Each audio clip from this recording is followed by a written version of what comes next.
आयुष ने कृषि विज्ञान केंद्र पुलवामा कश्मीर के इश्तिराक से आज एक रोज़ा सेमिनार का इनेकाद किया।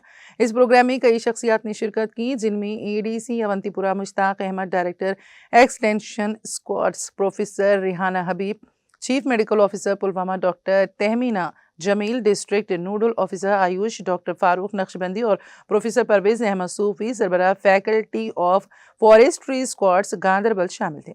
इस सेमिनार की मेज़बानी chief scientist professor Javed Ahmad ने की। सेमिनार में मेडिसिनल प्लांट की अहमियत को उजागर किया गया, जबकि उनके फ़रोग़ और तहफ़्फ़ुज़ पर मुक़र्ररीन ने तफसीली रोशनी डाली।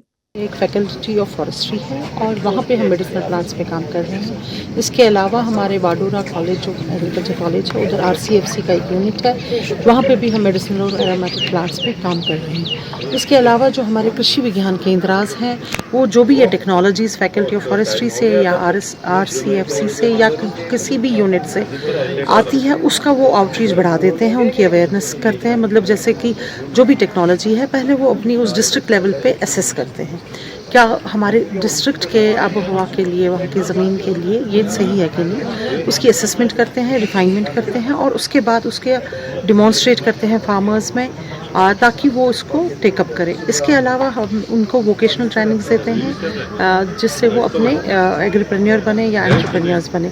उसी सिलसिले में आज यहाँ पे एक प्रोग्राम हुआ है जो आयुष के डायरेक्टरेट से मुनक्कद हुआ है डिस्ट्रिक्ट लेवल से, और इसमें RCFC के साइंटिस्ट भी हैं, फैकल्टी ऑफ फॉरेस्ट्री के भी हैं और डिस्ट्रिक्ट एडमिनिस्ट्रेशन के ऑफिसर्स भी हैं।